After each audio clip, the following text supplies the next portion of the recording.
ورحمة الله وبركاته. الحمد لله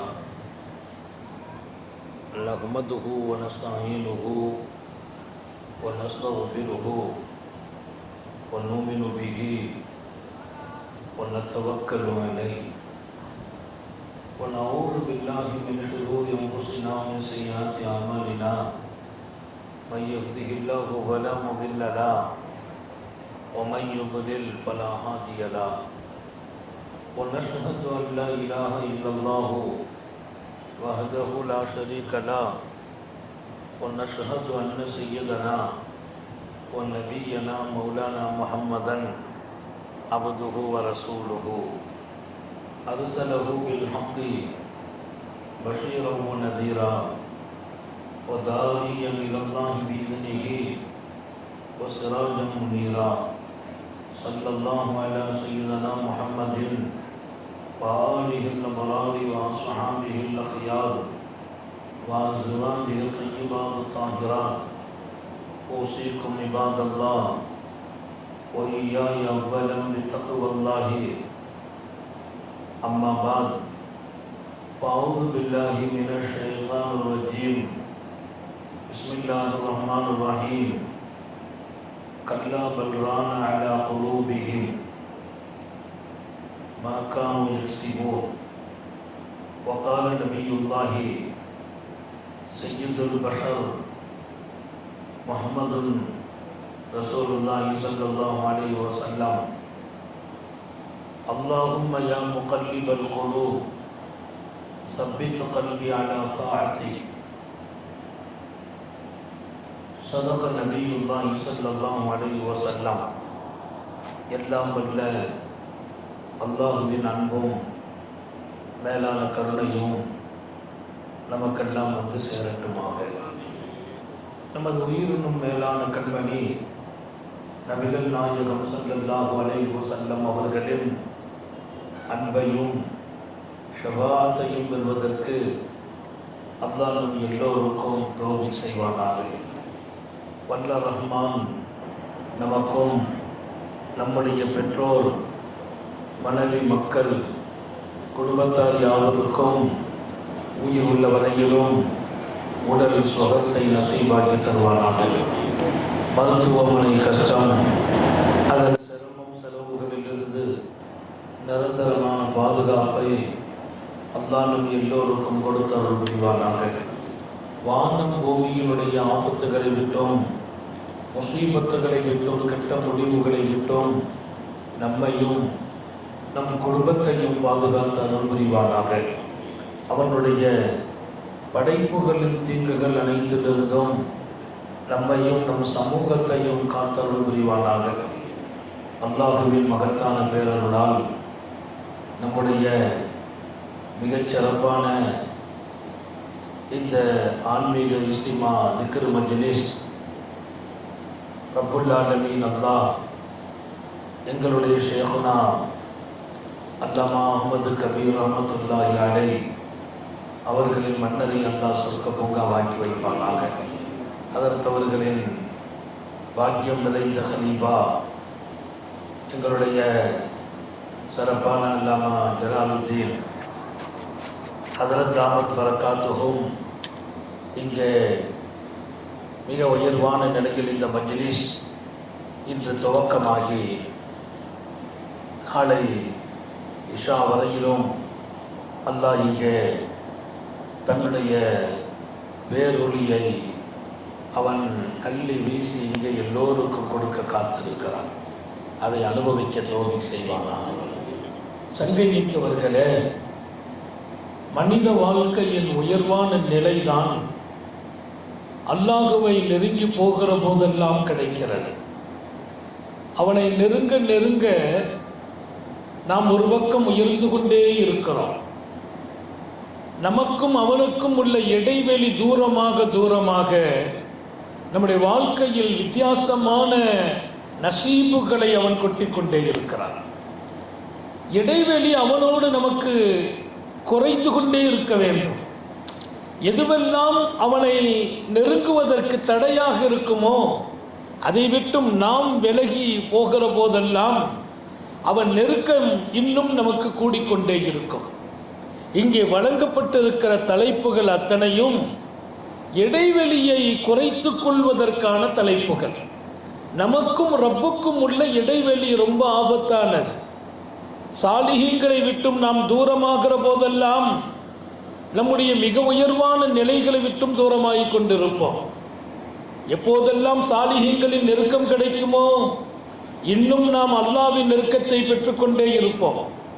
எனவேதான் எதன் வழியே ரப்பின் நெருக்கம் கிடைக்குமோ அதை தேடுவதும், எதன் வழியே அவனுக்கும் நமக்கும் இடைவெளி ஏற்படுமோ அதை விட்டும் நாம் தூரமாகுவதும் எங்களுடைய ஒவ்வொரு இஸ்லிமாக்களின் நோக்கம். அதற்கு தோதுவான செய்திகளைத்தான் சமூக இதயங்களில் பதிவு செய்ய வேண்டிய கடமையும் இருக்கிறது. இங்கே அழுக்கு இதயத்தில் வந்துவிடக்கூடாது என்கிற ஒரு நல்ல தலைப்பு. பொதுவாக கல்பு தான் இறைவன் தங்கும் இடம். நபி பெருமானார் ஸல்லல்லாஹு அலைஹி வஸல்லம் அவர்களின் தர்பாரில் கேட்கப்பட்ட கேள்வி நிறைய இருக்கிறது. ஐனல்லாஹ், அல்லாஹ் எங்கே இருக்கிறான் என்ற ஒரு கேள்வி. அந்த கேள்விக்கு பல்வேறு வகையில் பதில் சொன்ன உமா நபிகள், வல்லாஹு ஃபீ குலூபி இபாதிஹில் முஃமினீன், அல்லாஹ் தன் முஃமினான அடியார்களின் இதயத்தில் இருக்கிறான் என்றார்கள். அந்த இதயம் எத்தகைய இதயம்? அவனை சுமக்கும் இதயம், அவனை கல்பிலே வைத்து அழகு பார்க்கிற இதயம், அது எத்தகைய இதயம்? அந்த கல்பு எப்படி இருக்க வேண்டும்? கல்பு என்றால் பொருளும் தன்மை உள்ளது என்று பொருள். கல்பு இருக்குதே, அரபியில இதயத்திற்கு கல்பு என்ற சொல். அந்த கல்பு என்ற சொல்லை அவங்க ஏன் வைக்கிறாங்கன்னா பொருளும் தன்மை உள்ளது என்று அதற்கு பொருள். இந்த கல்பு புரண்டு கொண்டே இருக்கும். இதற்கு தரிபாடு ரொம்ப குறைவானது. கல்வை பற்றி விவரிக்க வருகிற போது கரீஷத்தின் ஃபீ ஃபலாத்தின் யத்தகல்லபுஹர் ரியாத் ஐருஷத், கல்பு என்பது திறந்த வெளியில் கிடக்கிற ஒரு இறகை போல. திறந்த வெளியில் ஒரு இறகு கிடந்தால் காற்று அதை இப்படியும் அப்படியும் தூக்கி புரட்டி கொண்டிருக்கும். இங்கே ஒரு கோழி இறகு கிடக்கும், காற்றடிக்கும் போது அப்படியே மேலே போகும், இப்படி புரட்டி போடும். அப்புறம் ரெண்டாவது காற்று தூக்கி கொண்டு இங்கே போடும், அப்புறம் தூக்கி கொண்டு அந்த பக்கமாக போடும். அந்த இறகு ஓரிடத்தில் கிடப்பதில்லை, அது ஒரே நிலையிலும் கிடப்பதில்லை. எப்படியெல்லாம் காற்று அதை புரட்ட முடியுமோ, ஐது ஷாத், எப்படியெல்லாம் அந்த காற்று அதை புரட்ட முடியுமோ புரட்டி கொண்டே இருக்கும்.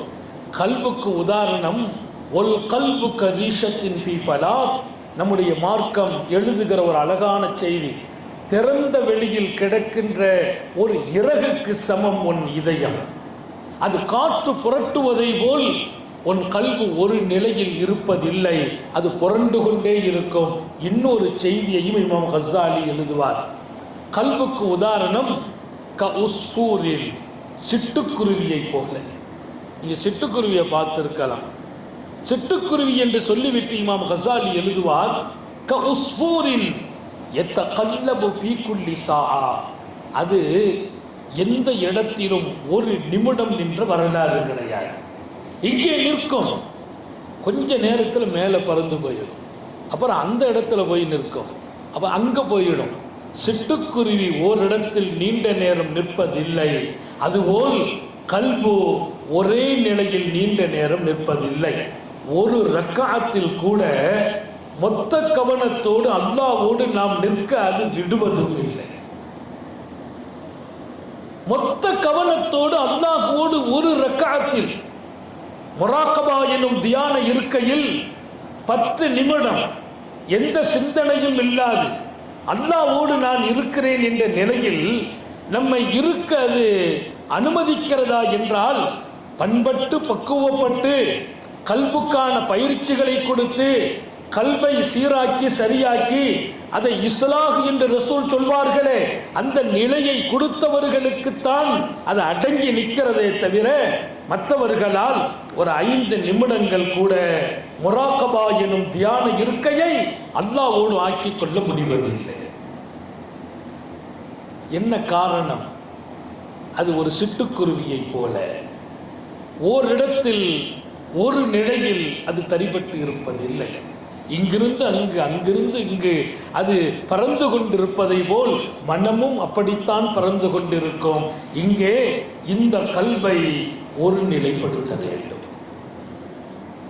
சிட்டுக்குருவியை போல் என்று உதாரணம் சொல்லப்பட்ட கல்வை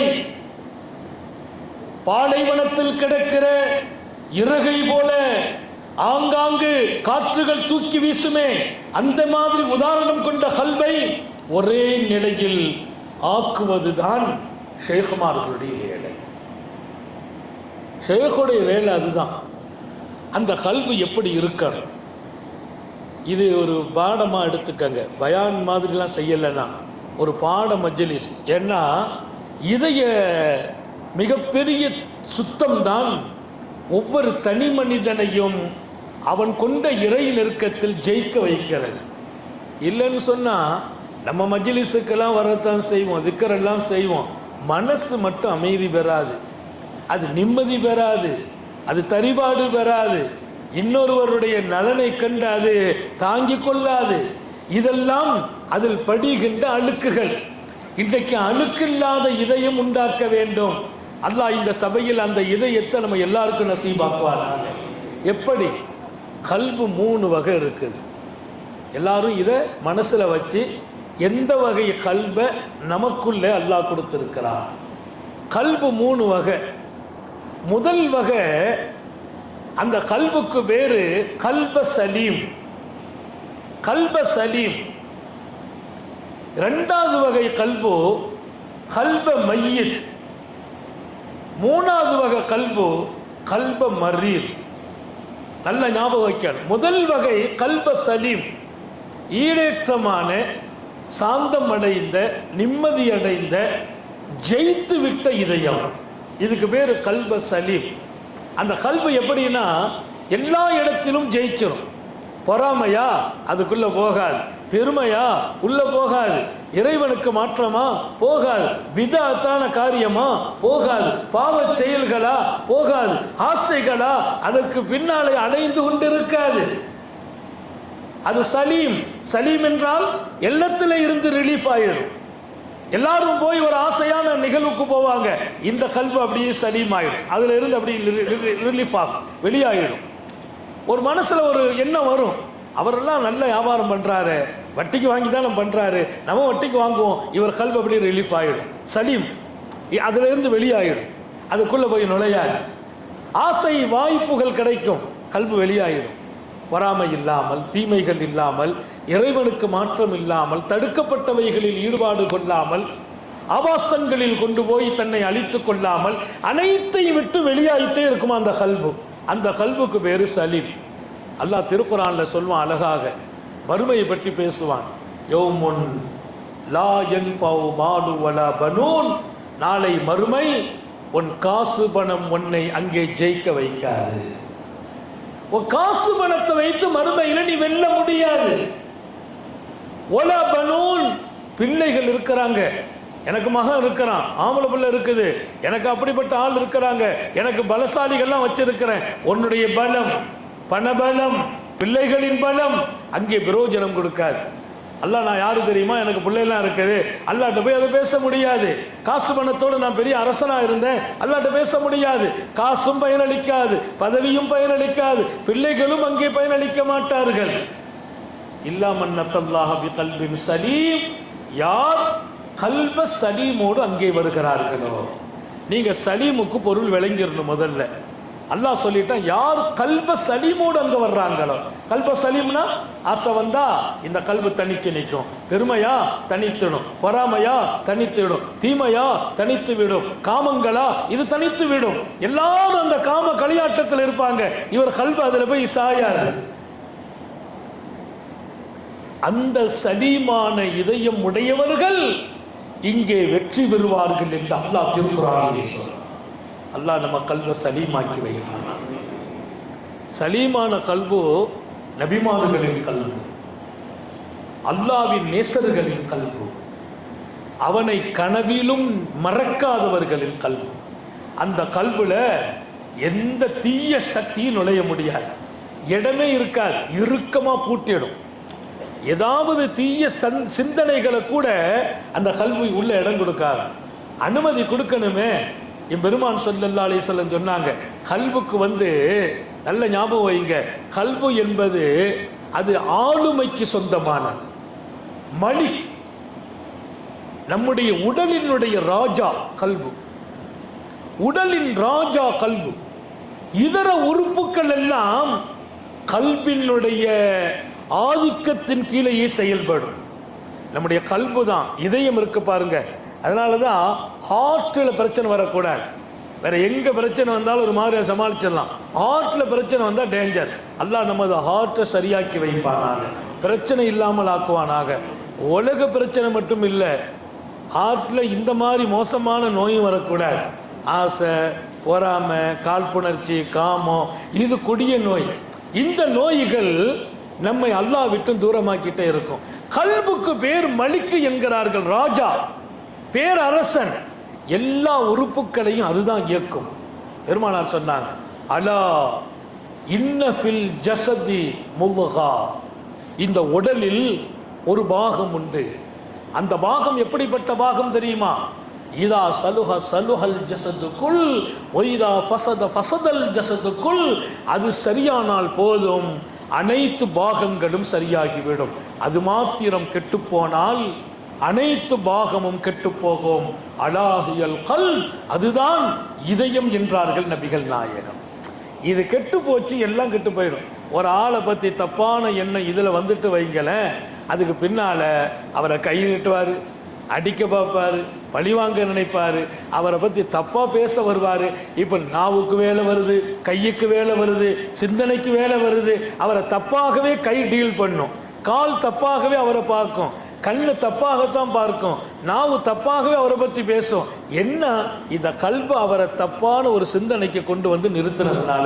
எனவே தான் நபிகள் நாயகம் ஸல்லல்லாஹு அலைஹி வஸல்லம், அதுதான் சரியாக வேண்டும், இதயம் சரியாக வேண்டும். அது ராஜா. அதற்கு கீழ் இருக்கிற அனைத்து உறுப்பும், கையாகட்டும், காலாகட்டும், கண்ணாகட்டும், அதை இயக்கும் சக்தி கல்புக்கு இருக்குது. கல்புல ஒரு எண்ணம் ஒரு ஆளை பற்றி உயர்வா வந்துச்சு வைங்களேன், கண்ணு அவரை உயர்வாத்தான் பார்க்கும், நாவு அவரை உயர்வாத்தான் பேசும், கை அவர்களை உயர்வா மதிக்கும். அவ கையை பிடிக்கணும், என் கையை துடிக்கும். ஏன்? என் கல்பு அவர் நல்ல ஆளுன்னு சொல்லிட்டு என் கையை துடிச்சுக்கிட்டு இருக்கும். அவர் கையை பிடிக்க முடியுமா? அவர் சட்டை என் கையில் கிடைக்காதா? அவர் கர்ச்சிப்பு கிடைக்காதா? அவங்க தொப்பி எனக்கு தந்துட மாட்டாங்களா? நம்ம கையை நீட்டுவோம், கை நீட்டியே பழகல்ல, அவங்கள்ட்ட கையை நீட்டுவோம், ஏதாவது அவங்க கையிலிருந்து நம்ம கைக்கு ஒரு பாக்கியம் கிடைத்து விடுமா? ஏன்? இந்த கைக்குலாம் அந்த பவர் இல்லை, அதை இயக்குகிற இடத்தில் கல்பு இருந்துச்சு. அப்போ நல்ல எண்ணங்கள் ஒருவர் மீது வந்தால் கண்ணுக்கும் அந்த பார்வை, காதுக்கும் அந்த விஷயத்தின் மீது அந்த அபிப்பிராயம், நாமும் தவறாக பேசாது உயர்வா பேசும். இது ராஜா என்கிறார்கள் இமாம் கஸாலி. இன்னொரு பக்கம் ஆளுமை உடையது இதயம். முதல் பங்கு கல்பு சலீம், எந்த ஒரு வகையான தவறுகளின் பக்கம் அது போறது இல்லை. முழுசா அது யாருக்கும் இடம் கொடுக்காம தூய இதயத்தை கொண்டு விடும். அந்த கல்பை அல்லாஹ் சொன்னான், மறுமையில் அந்த கல்பு ஈடேற்றம் அடையும் என்று சொன்னான். ரெண்டாவது கல்பு மையத்துங்கிறாங்க, மௌத்தா போன கல்புன்னு அர்த்தம். மௌத்தா போன கல்புனா என்னன்னா, அந்த கல்பு எந்த ஒரு காரியத்தையும் அதில் அல்லாஹ்வுக்காகங்கிற எண்ணத்தை கொண்டு வர விடாது. எந்த காரியத்தை அல்லாஹ்வுக்காகங்கிற சிந்தனை வரவே விடாது. தன்னுடைய ஆசையை நிறைவேற்ற முடியுமா, அதுக்கு நோக்கி அந்த கல்பு போயிட்டே இருக்கும். தனக்கு அதில் என்ன கிடைக்கும், என்ன லாபம் கிடைக்கும், நமக்கு அதில் என்ன கிடைக்கும், நமக்கு கொஞ்சம் பெருமை கிடைக்கணும், நமக்கு கொஞ்சம் புகழ் கிடைக்கணும், நமக்கு கொஞ்சம் மதிப்பு கிடைக்கணும், மரியாதை கிடைக்கணும், இல்லை ஏதாவது துன்யாவுடைய லாபம் கிடைக்கணும். உலக லாபத்தை நோக்கி, ஆசையை நோக்கி, காமத்தை நோக்கி பயணிக்கும். எந்த ஒன்றும் பொதுவாக ஒரு விஷயம் விளங்கிங்க, பெருமானார் சொன்னாங்க, முழுமையான ஈமான் யாருக்கு இருக்கும் தெரியுமா? அஅதா லில்லாஹ், ومنع لله أحب لله وأبغض لله فقد استكمل الإيمان. ஸல்லல்லாஹு அலைஹி வஸல்லம் சொன்னாங்க, அவர் கொடுப்பார், ஒருவருக்கு கொடுக்கிறார், ஒரு சட்டையை கொடுத்தார், தொப்பியை கொடுத்தார், இல்லை அவருடைய கஷ்டத்தை தீர்க்க பணத்தை கொடுத்தார். ஒருவருக்கு அவர் கொடுக்கிறார், அவருடைய தேவைக்கு ஏதாவது ஒன்றை கொடுத்தார். ஏன் கொடுத்தார்? அல்லாஹ் இதை கொண்டு பொருந்தி கொள்ளட்டுமே, அல்லாஹ் நமக்கு நசீபை தரட்டுமே, உயர்வை தரட்டுமே. அப்ப அல்லாஹ்வை நோக்கமாக கொண்டு கொடுக்கிறார். அதே போல் தடுத்தார். ஒருத்தர் கேட்டார், கொடுக்கறது இல்லை, வசதி இருக்குது, கொடுக்க மாட்டேன். ஏங்க கொடுக்க மாட்டீங்க? அவருக்கு கொடுக்க கூடாதுங்கிற பொறாமை அல்ல, கொடுத்தா அவர் உயர்ந்துருவாங்கிற எண்ணம் இல்லை, அவருக்கு கொடுத்தா என் ரப்பு திருப்திப்பட மாட்டான். மனா லில்லா தடுக்கிறார், கொடுக்க மாட்டேன் என்கிறார். ஏன் கொடுக்க மாட்டீர்கள்? அவருக்கு கொடுக்க அல்லாஹ் திருப்திப்படல, அல்லாஹ்வுக்காகவே தடுக்கிறேன். புள்ள ஒரு இடத்துக்கு போகணுங்கிறது, தடுத்தேன். என் பொண்ணு அழுதாள், ஏன் அழுகிறாள்? அவ கேட்டது கிடைக்கல, நான் ஏன் தடுத்தேன்? பிள்ளைய அழ வச்சு தடுத்ததா? இல்லை, நான் அவளுக்கு கொடுப்பதை என் ரப்பு பிரியப்படவில்லை, எனவே தடுத்தேன். தடுத்தது அல்லாஹ்வுக்காக. அஅதா லில்லாஹ் வ மனஅ லில்லாஹ் வ அஹப்ப லில்லாஹ். அல்லாஹ்வுக்காக ஒருத்தரை பிரியப்பட்டார். அவர் மேல பிரியங்கிறதெல்லாம் இல்லை, அவரை நான் பிரியப்படுறேன், நேசிக்கிறேன். ஏன்னா அவரை நேசிச்சா என் ரப்பு கிடைச்சிடும். ஒருவர் மீது நான் கொண்டிருக்கிறான். அன்புங்கிறதெல்லாம் நம்ம உண்டாக்குறது இல்லை, இயல்பானது. உப்பை பற்றி சொல்லுவாங்க, தபைம்பாங்க. அது இயல்பா ஒரு ஆளை பார்த்த உடனே ஆட்டோமேட்டிக்காக பிரியம் ஓடி வந்துடும். பிரியம் வர்றதுக்கு சில காரணங்கள் எல்லாம் இருக்குது, அந்த காரணமே இல்லை. ஆனால் ஒரு ஆள் மேலே நான் நேசிக்கிறேன், நேசிக்கிறதுக்கு என் மனசு தூண்டவும் இல்லை, மனசை நான் கட்டுப்படுத்தி அவரை நேசிக்கிறேன். ஏன் நேசிக்கிறேன்? அவரை நேசிப்பதால் அல்லாஹ் கிடைக்கிறான், அல்லாஹ்வுக்காக நேசிக்கிறேன். ரெண்டாவது சொன்னாங்க, அபகத லில்லாஹ், அவரை வெறுத்தேன். ஏன்பா வெறுக்கிற? அவர் யாருப்பா? உன் அண்ணன் தானப்பா, உன் தம்பி தானே, உன் மகன் தானே, ஏன் வெறுக்கிறாய்? இல்லை, அவன் என் ரப்புக்கு மாத்தமாக நடக்கிறான், அவன் ரசூலுக்கு மாத்தமாக நடக்கிறான், எனவே வெறுக்கிறேன். ஏன் வெறுத்தேன்? அல்லாஹ்வுக்காக வெறுத்தேன். 4 விஷயம்தான். அல்லாஹ்வுக்காக கொடுப்பது, அல்லாஹ்வுக்காக தடுப்பது, அல்லாஹ்வுக்காக நேசிப்பது, அல்லாஹ்வுக்காக வெறுப்பது. அப்படி ஒருவர் வாழ்க்கையில் இருக்குமா? ஃபக்கத் இஸ்தக்மலல் ஈமான். பெருமானார் ஸல்லல்லாஹு அலைஹி சொன்னாங்க, அவர் ஈமானில் முழுமை பெற்ற மனிதன் என்றார். அல்லாஹ் எல்லாருக்கும் தௌபீ செய்வானா. அவர் ஈமான்ல முழுமை பெற்றார். இப்போ கல்ப மையத்து இருக்கு பாருங்க, இந்த கல்ப மையத்தில் இந்த 4 சிஃபத்துமே வராது. அல்லாஹ்வுக்காக நேசிக்காது, அல்லாஹ்வுக்காக தடுக்காது, அல்லாஹ்வுக்காக கொடுக்காது, அல்லாஹ்வுக்காக வெறுக்காது, எல்லாம் தனக்காகவே இருக்கும். அவர் ஏன்பா வெறுத்த? அவரெல்லாம் விடக்கூடாது, பழி வாங்கியே தீரணும். அவர் நஃப்ஸுக்கு சொல்லுது, அது கட்டுப்படுவார். அவருக்கு ஏன்பா கொடுத்த? அவருக்கு கொடுத்த நம்ம காரியம் சக்சஸ் ஆகும், அதனால கொடுத்தேன். அவரையே நேசிக்கிறாய், அவரை நேசிச்சா சில காசுகள் கிடைக்கும். இவர் நேசிப்பதும், இவர் கொடுப்பதும், இவர் தடுப்பதும், இவர் வெறுப்பதும், இதில் கொஞ்சமும் ஞாபகம் வையுங்கள், அல்லாஹ்வுக்காக இருக்காது. இந்த கல்புடைய, இது யாருடைய வேலை? அவருடைய வேலை இல்லை, அவருடைய கல்புடைய வேலை. அவர் கல்பு தான் அவரை இயக்குது. ஒவ்வொரு மனிதனையும் இயக்கிறது கல்பு தான். திடீர்னு சில பேர் இங்கே இருந்துட்டு இருப்பாங்க, டப்புன்னு ஒரு ஃபோன் ஊர் எஞ்சி போவாங்க. அவர் போகல, அவர் கல்பு இயக்கும். ஓ அங்கே போய் ஃபோனை பேசு, எஞ்சி போவார். அப்படியே போயிட்டு வரணும்னு நினைப்பார், கல்பு சொல்லும். அப்போ தான் பல நேரம் உட்காந்துச்சு இல்லை, இனி என்ன உட்காரணும், அப்படியே வீட்டுக்கு போயிட்டு வருவோம். அப்படியே வீட்டுக்கு கூப்பிட்டு போயிட்டு நாளை காலையில் தான் இங்கே கொண்டு சேர்க்கும். நீங்கள் நினச்சிக்கிட்டு இருக்கிறியோ நம்ம எழுந்திரிச்சு போகிறோன்ட்டு, நீங்கள் போகிறது இல்லை. பெருமானாருடைய ஹதீஸுனுடைய வெளிச்சம் அது ஒரு ராஜா, அத்தனை உறுப்பையும் அது இயக்கும். உன்னை எழுந்திருக்க சொல்லும், நடக்க சொல்லும், போக சொல்லும், இருக்க சொல்லும். இப்போ கல்ப சலீமு கிடைச்சிட்டு வைங்கள, அது நம்ம இருக்க மட்டும்தான் சொல்லும், எழுந்திருக்க விடவே விடாது. அது ஒரு தனி ஆதிக்கம். கல்ப மையத்து கிடைச்சிச்சு வைங்க, இருக்கவே விடாது, நல்ல விஷயத்தை கேட்க விடாது, நல்ல காரியத்தில் ஈடுபாடு கொள்ள விடாது. ஏன் அல்லாஹ் கிடைச்சிடக்கூடாது. எழுதுறாங்க, கல்ப மையத்து உடையவர்கள், மையத்துனா மௌத்தா போன இதயம் உடையவர்கள், இந்த உலகத்திலும் மறுமையிலும் அவர்கள் பியூர் நஷ்டவாதிகள். அல்லாஹ் நம்ம எல்லாரையும் பாதுகாப்பானா. கல்ப சலீம் பியூர் வெற்றி, கல்ப மையத் பியூர் தோல்வி. துன்யாவிலும் தோல்வி, ஆஹிராவிலும் தோல்வி. மூணாவது தான் பிரச்சனை. இப்போ கல்ப மரீர், நோய்வாய்ப்பட்ட இதயம். அதான் நம்ம பாடம், அதுதான் நம்முடைய மஜ்லிஸ், அதுக்கு தான் ஷேகுமார்கள் நபி பெருமானாருடைய வேலை. கல்ப மரீதுனா நோய்வாய்ப்பட்ட இதயம். இது எப்படின்னா கொஞ்ச நேரத்துக்கு கொடுக்கும், அல்லாவுக்காக கொடுக்கும். திடீர்னு தனக்கு ஒரு இடத்தை தேடும். தக்பீர் கட்டுவார் 2 ரக்காத், அல்லாவுக்காக தான் சொல்வார். திடீர்னு யாராவது ஒருத்தங்க பார்த்துட்டாங்கன்னா கொஞ்சம் நீட்டுவார். ஏன்? அந்த மனுஷன் மேலே கொஞ்சம் பெரிய ஆளாக நினைக்கணுமே. இது கல்ப மரீது, நோய் பிடிச்ச உள்ளம். நோய் பிடிச்ச உள்ளங்கிறது இங்கேயும் அங்கேயுமா இருக்கும், இப்படியும் அப்படியுமா போகும். அல்லாஹ்க்காகவும் செய்யும், மக்களுக்காகவும் செய்யும். அல்லாங்கிற இடத்துல மட்டும் நிற்காது, அப்படியே மாறும். கொஞ்ச நேரம் அல்லாஹ்வை பெரிய இடத்துல வச்சிருப்போம், அப்புறம் அல்லாவையே கீழே போட்டு பார்க்கும். என்ன அல்லாஹ், அவன் என்ன அல்லாஹ், என்ன அவனுக்கு கொடுக்குறான் இவனுக்கு கொடுக்குறான், நம்மளை விட்டுட்டானே. அல்லாஹ்வை பெருசாட்டும் காட்டும், அல்லாட்ட கீழையும் போட்டு காட்டும். நபியுடைய விஷயத்தில் திடீர்னு ஆசை வரும், பயங்கரமான இபாதத்து, பெரிய தாடி வளர்த்துருவார், 24 ஹவர் இபாதத்து, தொழுகை, நோன்பு எல்லாம். கடைசியில் ரமதான் முடிஞ்சவொன்னே பார்த்தான்னா அன்று பிறந்த பாலகர் மாதிரி தாடியெல்லாம் வெட்டிட்டு உட்கார்ந்துருக்கிறார். என்ன ஹஜ்ஜா ரமதானில்? அது ஹசரத், அது நோன்பு 1 மாதம் நான் தாடியில் கை வைக்க மாட்டேங்கிறேன். அவர் ரமதான் வரைக்கும் அந்த நப்சு, அந்த கல்பு என்ன பண்ணுச்சு, அவர் அப்படியே பியூரா அல்லாஹ் கொண்டு போச்சு. ரமதான் முடிஞ்சிட்டா அப்புறம் அடுத்த வேலையை ஆரம்பிச்சிடுறார். இது கல்ப மரீர், நோய்வாய்ப்பட்ட கல்பு. இந்த கல்பை அழகுபடுத்த வேண்டும், இந்த கல்பை சீராக்க வேண்டும். இந்த கல்பு தான் அழுக்குப்பட்ட கல்பு. அழுக்குப்பட்ட கல்பு என்பது கல்ப மையத்தல்ல, கல்ப சலீம் அல்ல.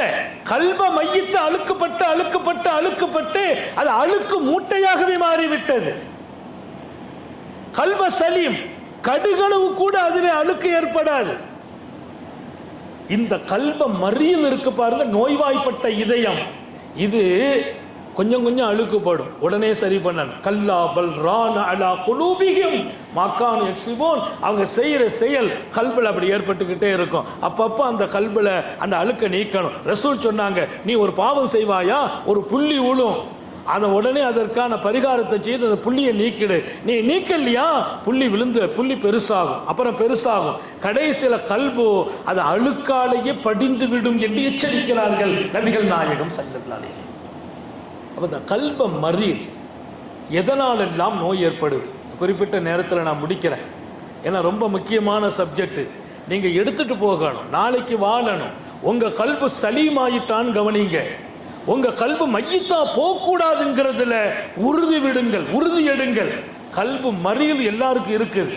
இந்த மரீலான கல்பை தான் சலீமான கல்பை மாற்றணும்.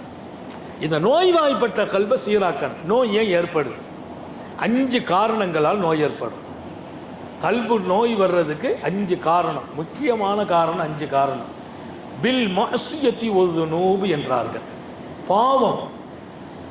பாவம் அல்லாஹ் ரசூலுக்கு மாத்தமா நடக்கிறது.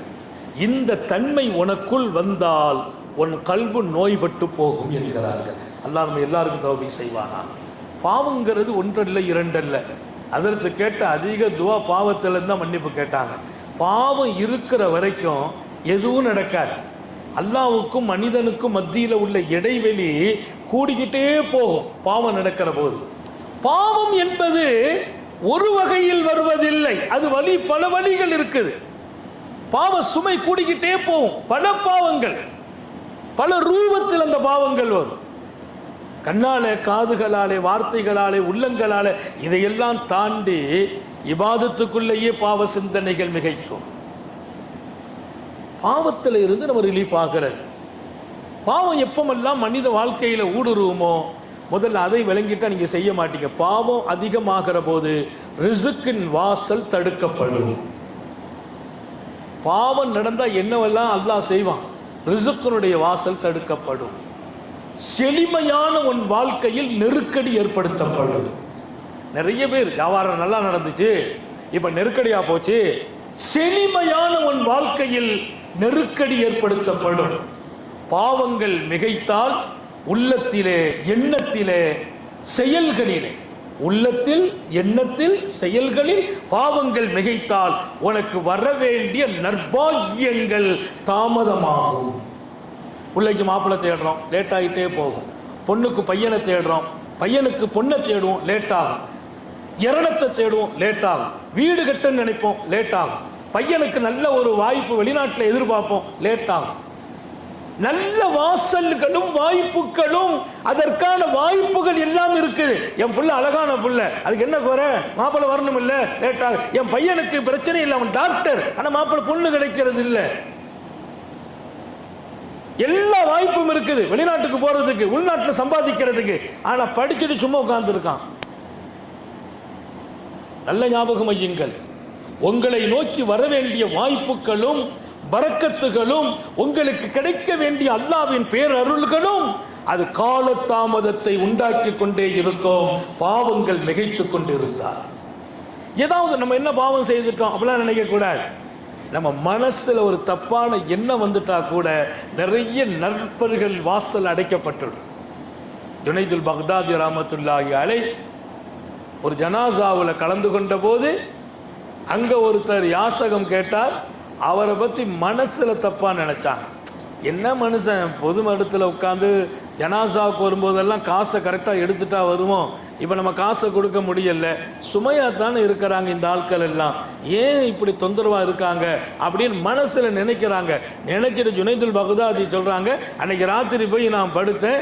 ராத்திரி நான் படுத்தால் நான் ஓத வேண்டிய இரவு அவுராதை என்னால் ஓத முடியவில்லை, தூக்கம் மிகைத்தது. கலபத்த அலையாயினா, என் கண் ரெண்டும் மிகைச்சிட்டு நான் அவுராது ஓதாமல் தூங்குறது இல்லை.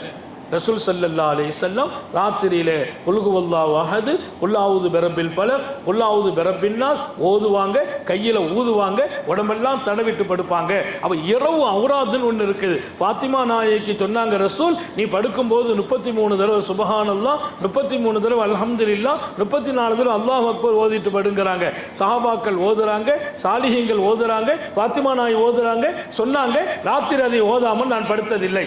நம்ம இமாம்கள் நமக்கு இரவில் படுக்கும்போது பல அவுராதுகளை சொல்லிக் கொடுக்கிறாங்க. நிறைய சாலிஹீங்கள் ராத்திரி படுக்கும்போது நான் ஸலவாத் ஓதாமல் படுத்ததில்லை. ஸலவாத் இரவிலே ஓதி படுத்தால் அதன் பரக்கத் கண்மணி நாயகம் ஸல்லல்லாஹு அலைஹி வஸல்லத்தை கனவில் பார்க்கும் நசீபும் கிடைக்கிறது. அல்லாஹ் எல்லாருக்கும் தௌஃபீக் செய்வானா. நிறைய அமல்கள் இரவின் அவுராதுகளாக இருக்கிற ராத்திரி படுக்க ரசூல் சொன்னாங்க.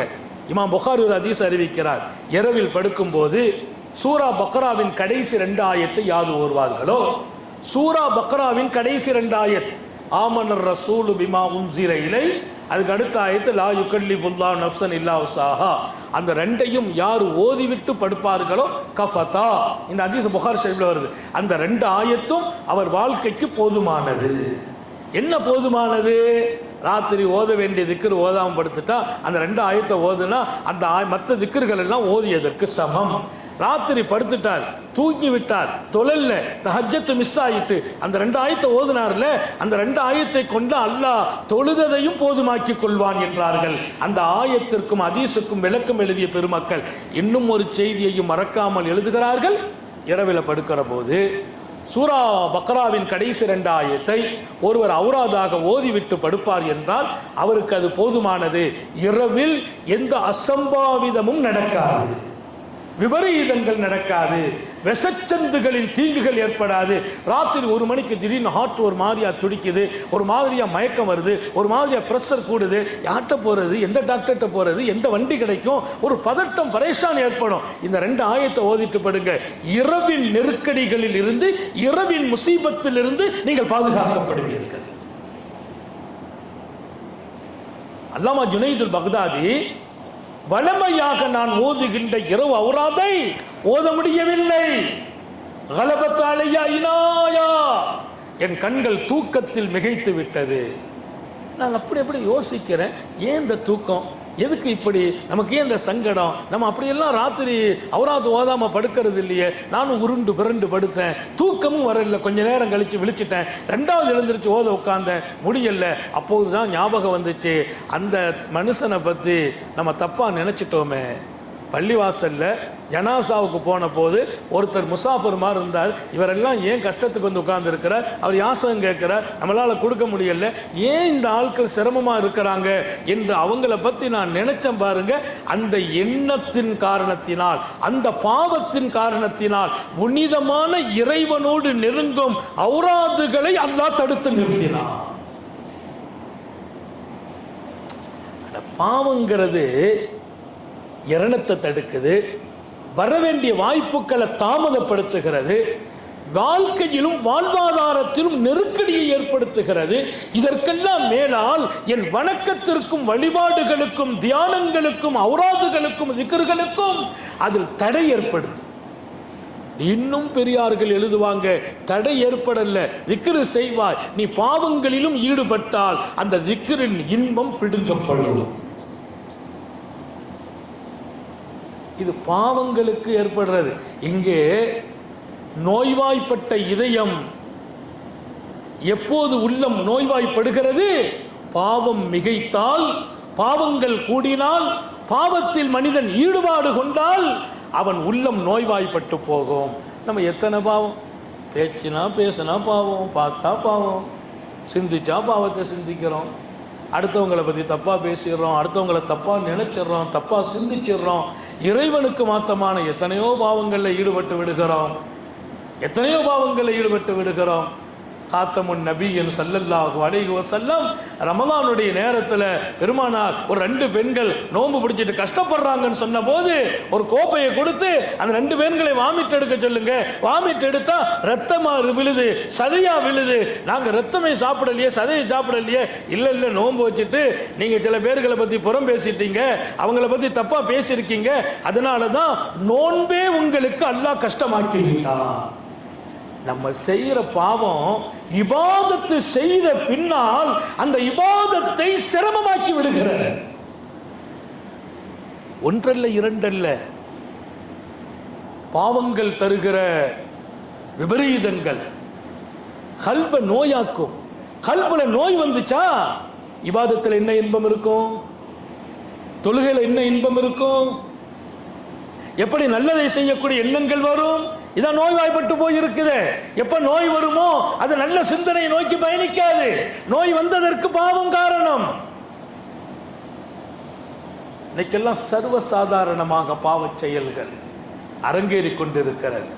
நிறைய பேர் ராத்திரி அவங்க வெள்ளனை தூங்குறது இல்லை, நிறைய பேர் தஹஜ்ஜத்துக்கு விழிக்கிறது இல்லை, இறைவனுக்கு செய்கிற கடமை குறையுது, அதையெல்லாம் தாண்டி ராத்திரி உட்காந்து ஓதுறாங்களா, திக்ர் செய்கிறாங்களா? இல்லை, செல்போனிலே, காமங்களிலே, ஆபாசங்களிலே, தடுக்கப்பட்டவைகளிலே இரவு நேரத்தை அழித்து கொண்டிருக்கிறார்களே. எங்கே உள்ளங்கள் சலாமத்தா? நன்கு ஞாபகம் வையுங்கள், பாவங்கள் கூடுகிற போது நம்முடைய கல்பு நோய்வாய்ப்பட்டு போகும். கல்வில் நோய் வந்தால் அதுதான் மிகப்பெரிய கரை, அதுதான் மிகப்பெரிய அழுக்கு. அந்த அழுக்கை நீக்குகிற பெரிய பயிற்சி இருக்குது. அது அடுத்த கட்டத்துக்கு வர்றேன். அப்ப நோய் வருவதற்கு முதல்ல பாவம், ரெண்டாவது கஃபலத்துங்கிறான். ரெண்டாவது கஃபலத். கஃபலத்துனா என்ன? 9 சுப்ஹானல்லாஹ் முடிச்சோம். அடுத்தடுத்து இப்போ நம்ம நிறைய மஜ்லிஸ் நடத்திட்டே தானே இருக்கோம், ஹதரத் நடத்துகிறாங்க எல்லாம், அல்லாஹ் பெரிய தௌபீக் செய்தான். ஆமாம், முடிச்சிருவோம். ரெண்டாவது கஃபலத். கஃபலத்துனா என்ன? அல்லாவை மறந்த நிலை. ஒமல்லாஹு பிகாஃபிலின் அம்மா தஅமலூன். நீங்க செய்கிற எந்த செயலையும் அல்லாஹ் கவனம் இல்லாமல் இருப்பதில்லை, மறப்பதும் இல்லை. நீங்க செய்கிற எல்லா செயலையும் அவன் மறக்கிறது இல்லை, ஆனா நாம அவனை மறந்து செய்து கொண்டிருக்கிறோம். பெருமக்கள் எழுதுவார்கள், அல்லாவை மறக்கும் நிலை உனக்கு ஏற்பட்டால் உன் கல்பு நோய்பட்டு விடும். அவனை மறந்த பின்னால என்ன வாழ்க்கை அது? அவனை மறந்த கல்புல என்ன செய்ய முடியும்? அந்த கல்பு செயல்பாடு இழந்துரும். அந்த கல்பு நல்லதை நோக்கி பயணிக்காது. அந்த கல்வியில இபாதத்து செய்யணுங்கிற ஆசைகளும் தடுக்கப்படும். அல்லாஹ் எல்லாருக்கும் தௌபீக் செய்வானாக. ஏன்னா அவனை மறந்த நிலை. இன்னைக்கு நிறைய நேரத்தில் அல்லாஹ் மறந்துடுறோம். சாப்பாடு வைக்கிற நேரத்தில் மறந்துடுறோம், பிசுமி சொல்ல மறந்துடுறோம். தண்ணி குடிக்கும்போது ஒருத்தர் எனக்கு இடது கையால் குடிக்கிறார், அக்கா வடது கை மறந்துட்டேன், அப்போ வடது கையில் பிடிக்கிறது கூட மறந்துடுறோம், பிசுமி சொல்ல மறந்துடுறோம். படுக்கும்போது அல்லாம பிசுமிக்கு அமூத்து வாகியா சொல்ல மறந்துடுறோம். பாத்ரூமில் நுழையும் போது வடது காலை வச்சார் கக்கா அப்படின்னோம், இடது காலத்துக்கு வைக்கிறாரு. அவருக்கு எந்த காலை வைக்கணும் எல்லாமே மறக்கிறது. நான் பாத்ரூமில் தானே வடது காலை வைக்க போனேன், இல்லை, அங்கே கால் வைப்பதை மறக்கவில்லை, என் ரப்பை மறக்கிறேன். பள்ளிவாசலில் வடது காலை வைக்கணும், இடது கால வைக்கிறேன், ரப்பை மறக்கிறேன். ஏன்? இது சுன்னத் என்று சொன்னவர்கள் முஹம்மது ரசூலுல்லாஹ். நிறைய நேரங்கள்ல அல்லாஹ் ஒரே ஒரு விஷயத்தை மட்டும் சொல்லி நான் முடிச்சுக்கிறேன். ஹஸரத் யாக்கூப் அலைஹிஸ்ஸலாம் பிள்ளைங்கள் எல்லாம் சொன்னாங்க, பாப்பா யூசுப் நபியை கூட கூட்டு போறோம் விளையாடுறதுக்கு, நாங்கள் இப்போ கெட்டிக்காரங்க பாதுகாப்பாக கூட்டு வந்துடுவோம். பாப்பா சொன்னாங்க, இன்னி அசாபு ஐயாக்குள் ஒதேபு பாந்து மனு காஃபிலோன், நீங்கள் கொஞ்சம் மறந்து இருப்பீங்கப்பா, கவனம் இல்லாமல் இருப்பீங்க, அந்த நேரத்தில் நாய் சாப்பிட்டுடுமா என் பையனேன்னாங்க. நீங்கள் மறந்து இருப்பீங்க, கவனம் இல்லாமல் இருப்பீங்க, அந்த நேரத்தில் விளையாட்டு கவனத்தில் புள்ளையே மறந்துடுவீங்க. அவங்க சொன்ன வார்த்தை இன்னி அகாபு ஐயாக்கள் ஒதேபு பாந்து மனு காஃபிலோன், நீங்கள் விளையாடிக்கிட்டே இருப்பீங்க, பையனங்களை வச்சுட்டு போனீங்களே மறந்துடுவீங்க, ஓனாய் அடிச்சுட்டு போயிடும், அதனால நான் பிள்ளைய அனுப்ப மாட்டேன். கூட்டு போனாங்க, கடைசியாக அனுப்புனாங்க, கூட்டு போனாங்க, கடைசியாக பயங்க வந்து ஓனாய் சாப்பிட்டுட்டுனே சொன்னாங்க. அல்லாஹ்ட்ட கேட்டாங்க நபி, யா அல்லாஹ், ஏன் எனக்கு இந்த சோதனை? நான் உன்னுடைய நினைவில் தானே வாழ்கிறேன், என் சிந்தனையில் தானே இருக்கிறேன். அல்லாஹ் சொன்னா, என் நினைவில் தான் இருக்கிறீங்க, அன்னைக்கே என்னை மறந்தீங்கன்னு கேட்டான். என்னைக்கு மறந்தேன் ரப்பே?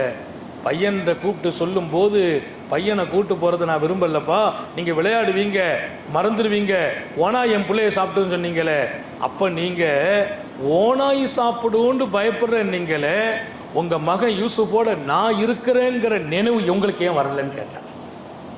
நான் இருக்கிறேன், பையனை கூப்பிட்டாங்கல்ல, கூட்டு போப்பா பத்திரமா கூட்டு போன்னு சொல்லியிருந்து, ஓ என் ரப்பு இருக்கிறான் நீங்கள் சொல்லணுமில்ல, என்ன பயந்து இருக்கணும், நான் இருக்கிறேன்னு நீங்கள் மனசில் வச்சுருக்கணும். ஓனாய் சாப்பிட்டுடும் நீங்கள் சொல்லும்போது அப்போ என்ன மறந்து பேச்சாச்சே அதுங்கிறான் அல்லாஹ். இது நீங்கள் எப்படி விளங்குறீங்கன்னு எனக்கு தெரியல.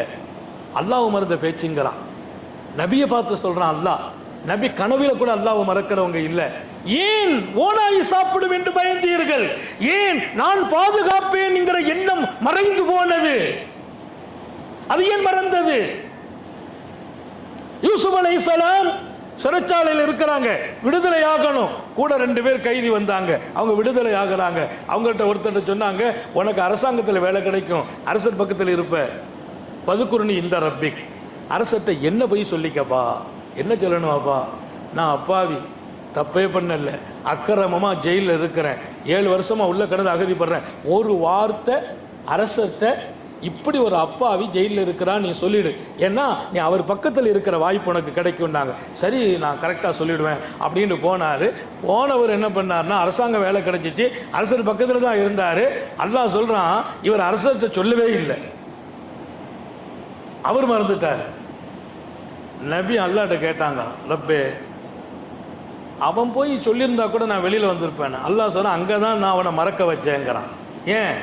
அவன்கிட்ட சொல்லி அரசர்கிட்ட போய் என்னை காப்பாற்ற சொல்லு, ரிலீஃப் ஆக்க சொல்லுன்னு சொன்ன நீங்கள், அல்லாஹ் நீ என்னை வெளியாக்குன்னு எங்கடையும் சொல்லலைன்னு கேட்டான். அவர் சொல்லி அரசாங்கத்தில் இருந்து அரசர் உங்களை வெளியாக்கணும்னு சொன்னீங்கல்ல, அவர்கிட்ட சொல்லி விட்ட நீங்க எங்கிட்ட சொல்லி இருக்கலாமே. அல்லாஹ் கேட்டான். தஃப்சீர் எடுத்து பார்க்கிறேன். அல்லாஹ்வை பொறுத்த வரையில ஒரு சின்னம் சிறிய விஷயத்தில் கூட அவனை மறந்த பேச்சை கூட அவன் விரும்புறது இல்லை.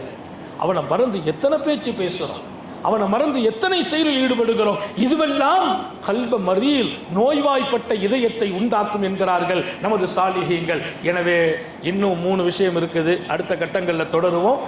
இங்கே நம்முடைய கல்பில் அழுக்குப்படுத்து கொண்டே இருக்கிறது, பல வகையான அழுக்குகள் படுகிறது, அது அப்பப்போ தொடச்சிக்கிட்டே இருக்கணும். இந்த கல்பை தான், நோய்வாய்ப்பட்ட கல்பை தான், அது திடீர்னு நல்ல உற்சாகமாகும், திடீர்னு தக்பீர் கட்டி இன்பமாக தொழுவோம், ஒரு நாள் நல்ல தஹஜ்ஜத்து, ஒரு நாள் நல்ல தூக்கம், ஒரு நாள் தஹஜ்ஜத் 2 மணிக்கு எழுந்திருப்போம், இன்னொரு நாள் சுபுகே தொழாமல் தூங்குவோம். இதுதான் நோய்வாய்ப்பட்ட கல்பு.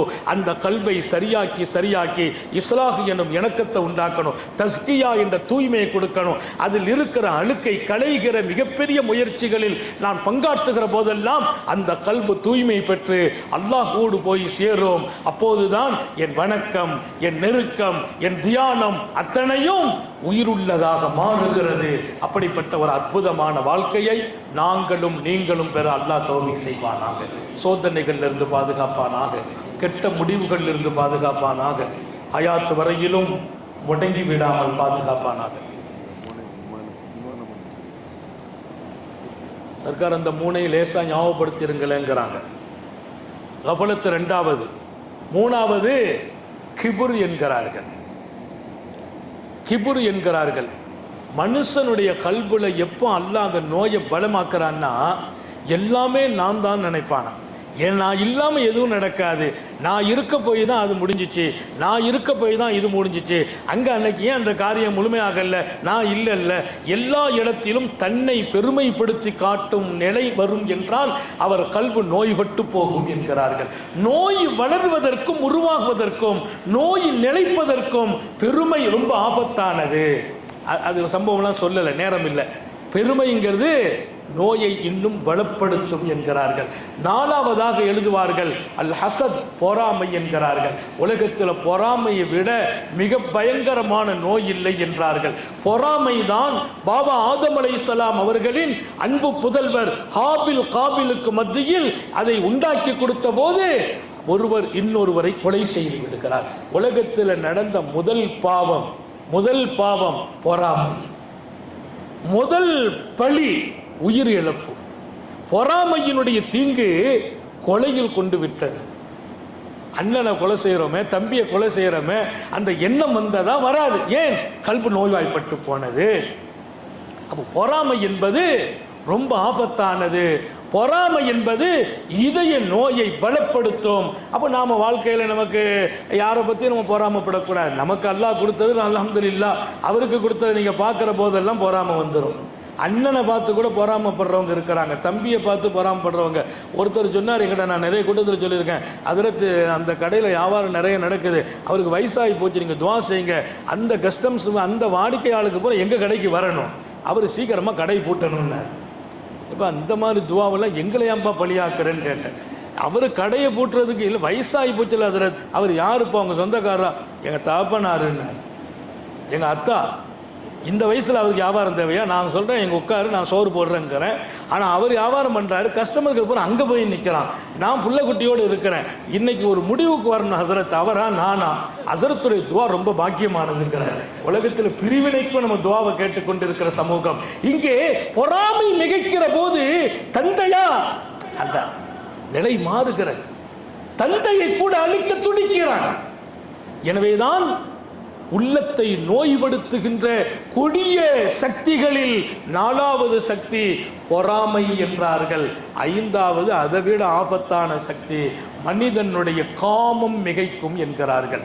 ஷஹ்வானியத்து என்கிறார்கள். ஷஹ்வானியத்துனா அவனுக்கு எல்லாத்திலையும் ஆசை மிகைக்கும். அதான் எனக்கு வேணும், இதான் எனக்கு வேணும், அதை நான் தான் அடையணும், இதை நான் தான் அடையணும், அவன் ஒன்றுமில்லாமல் போகணும், எனக்கு எல்லாம் கிடைக்கணும். பெண்ணின் மீது ஆசை, பொன்னின் மீது ஆசை, வாழ்க்கையின் மீது ஆசை, தால்லுக்கு துன்யா என்கிறார்கள்.